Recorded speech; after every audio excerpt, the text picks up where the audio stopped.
Hello, ഇന്ന് നമ്മളൊരു carrot പോളയുടെ recipe ആയിട്ടാണ് വന്നിട്ടുള്ളത്. നിങ്ങളൊരു ബൈറ്റ് കഴിച്ചാൽ വീണ്ടും വീണ്ടും കഴിച്ചുകൊണ്ട് നിൽക്കും.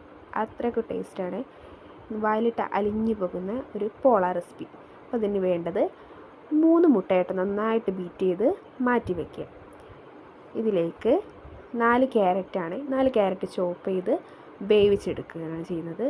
അത് മിക്സിയിലിട്ട് ആവശ്യത്തിന് പഞ്ചസാര, ഞാൻ 3 മുട്ടയ്ക്ക് 3 ടേബിൾ സ്പൂൺ പഞ്ചസാരയായിട്ടോ അതിൽ ചേർക്കുന്നത്. പിന്നെ ഒരു 4 ടേബിൾ സ്പൂൺ പാൽപ്പൊടി, പിന്നെ അതിലേക്ക് ഒരു 2 വലിയ ടേബിൾ സ്പൂൺ മൈദയും ഒരു 5 ഏലക്കയും, പിന്നെ നമ്മൾ നേരത്തെ ബീറ്റ് ചെയ്ത് വെച്ച മുട്ടയുടെ ബാറ്ററില്ലേ, അത് ഇതിലേക്ക് 2 കോരി ഒഴിക്കുന്നുണ്ട്. നമുക്ക് നന്നായിട്ട് മിക്സ് ചെയ്ത് കിട്ടാനാണ്. നന്നായിട്ട് ഗ്രൈൻഡ് ചെയ്തെടുക്കാം. ഫസ്റ്റ് ഒന്ന് സ്ലോ ആയിട്ട് ഗ്രൈൻഡ് ചെയ്ത് പിന്നെ നമ്മൾ ഹൈ സ്പീഡിലിട്ട് നന്നായിട്ട് ഗ്രൈൻഡ് ചെയ്തെടുക്കുക. നമ്മൾ ബാക്കി വന്ന മുട്ടയുടെ ബാറ്ററിലേക്ക് ഈ മിക്സ് ചേർത്ത് കൊടുക്കുകയാണ് വേണ്ടത്. എന്നിട്ട് നന്നായിട്ട് മിക്സ് ചെയ്യുക. അപ്പോൾ അതെല്ലാം പോകുന്നത് വരെ നന്നായിട്ട് മിക്സ് ചെയ്യുകയാണ് വേണ്ടത്.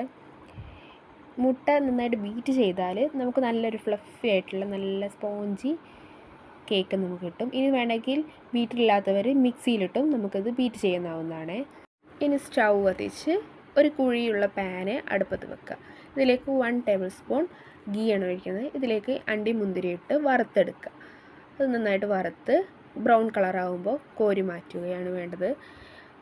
ഈ കോരി മാറ്റിയിട്ട് ആ പാനിൽ തന്നെ ഇതിലേക്ക് നമ്മുടെ ഈ മിക്സ്, നമ്മൾ മിക്സ് ചെയ്ത് വെച്ച ആ മിക്സ് ഇതിലേക്ക് ചേർത്ത് ഒരു 10 മിനിറ്റ് ഒന്ന് കുക്ക് ചെയ്ത് ഒരു ഹാഫ് കുക്കാകുമ്പോൾ നമ്മൾ വറുത്ത് വെച്ച അണ്ടിയും മുന്തിരിയും ഇതിലേക്ക് ഒന്ന് മേലെ ഒന്ന് വിതറി കൊടുക്കുക. ഇത് എന്നിട്ട് വീണ്ടും അടച്ച് വെച്ച് ഒരു 10 മിനിറ്റും കൂടി കുക്ക് ചെയ്ത് 10 മിനിറ്റിന് ശേഷം ഒരു ഫോർക്കോ സ്റ്റിക്കോ ഉപയോഗിച്ച് നമ്മൾ കുത്തി നോക്കുമ്പോൾ അങ്ങനെ ഒട്ടിപ്പിടിക്കുന്നില്ലെങ്കിൽ വെന്തുന്നാണ്. അത് നമുക്ക് തണുത്തതിന് ശേഷം ഒരു പാത്രത്തിലേക്ക് തട്ടി കൊടുക്കുക. ഇത് നിങ്ങൾക്ക് ഇഷ്ടമുള്ള ആകൃതിയിൽ മുറിച്ചെടുത്ത് സെർവ് ചെയ്യാവുന്നതാണ്. നല്ല സ്വാദിഷ്ടമായ ഒരു പോളയാണ്. എല്ലാവരും ട്രൈ ചെയ്യണേ. Thank you.